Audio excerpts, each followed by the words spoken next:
বৃক্ষরোপণ নিয়ে কিছু কথা বলবেন ইউনিভার্সাল কামাল ভাই। ধন্যবাদ। যুব সংগঠন আরিশ্বর, আমি আমাদের আরও কিছু সংগঠন আছে, স্পেশালি আমাদের কলেজের সাথে আমি এখানে উপস্থিত হতে পেরে ভালো লাগছে। গত 2-3 দিন আমরা আরও কয়েকটা কর্মসূচি বলতে কি, যখনই আসি বাহার আসছে বাস আমাদের অনুষ্ঠান শুরু হয়ে গেছে। আমরা গাছ লাগাও, তাহলে গোটা লাগাইছি, কালকে লাগাইছি, আগের দিন হয়েছে, আজকে তো এটাই। তো আমি উদ্দিন বাগমার পক্ষ থেকে, লংমাই প্রেস ক্লাবের পক্ষ থেকে আপনাদের সবাইকে ধন্যবাদ জানাই। যে কোনো ভালো কাজে আমরা আছি আপনাদের সাথে।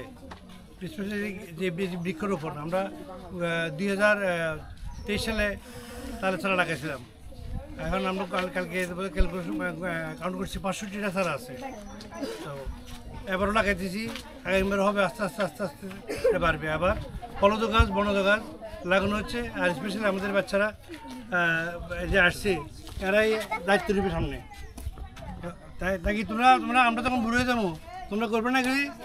হ্যাঁ, আমরা এই বৃক্ষরোপণ কর্মসূচির সফলতা কামনা করছি। সবাইকে ধন্যবাদ। ধন্যবাদ ইউনিভার্সাল কামাল ভাইকে মূল্যবান কিছু কথাবার্তা বলার জন্য। এই পর্যায়ে আরও কিছু কথাবার্তা বলবেন আমাদের গ্রামের কিছু সন্তান, যে আনোয়ার কাকা এখন কিছু বৃক্ষরোপণ কর্মসূচি নিয়ে কিছু গুরুত্বপূর্ণ কথা বলবেন। ধন্যবাদ ডাক্তার শামীমকে। আসলে আমি অত্যন্ত খুশি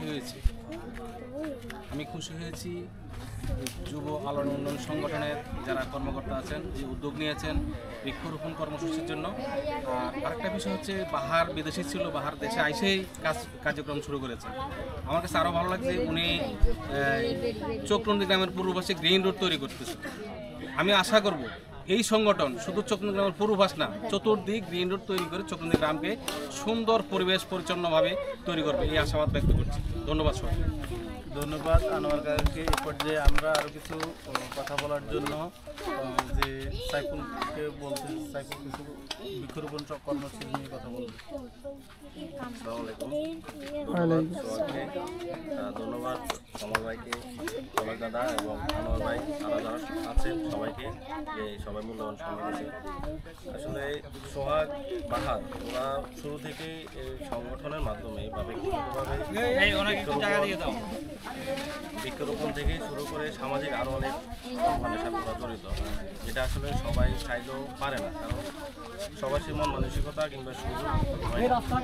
সোহাগ বারবার উদ্যোগ নিচ্ছে, সোহাগ আবার হচ্ছে বাহার, ওরা যে উদ্যোগগুলো নিচ্ছে সেগুলো সবসময় সাধুবাদ জানাই আমরা।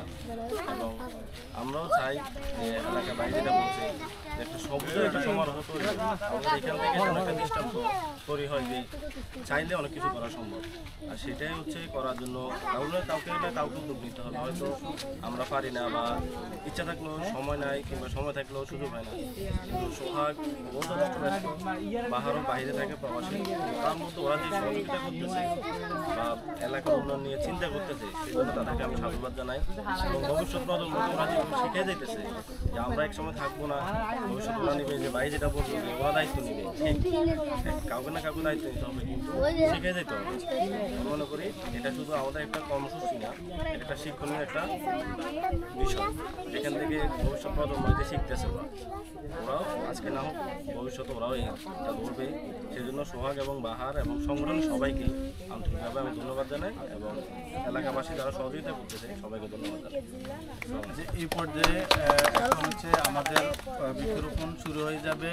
এখন সবাইকে আমি ধন্যবাদ জানাবো। দাদা অনেক কষ্ট করে আসছেন, বা কামাল ভাই, সাইফুল, সবাই আসলে অনেক কষ্ট করে দূর দূরান্ত থেকে আসছে, বা আমাদের সংগঠনের সকল সদস্যরা ওরাও কাজ করছে, সকাল থেকে কাজ করতেছে।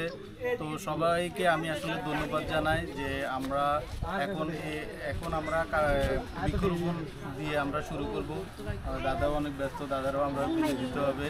দাদা একটা কামাল ভাইরা কিছু গাছ লাগাইবে, লাগানোর পর ইনশাআল্লাহ আমাদের ইয়েটা শুরু হয়ে যাবে। পরে আমরা পর্যায়ক্রমে আমরা সারাদিন গাছ লাগাবো।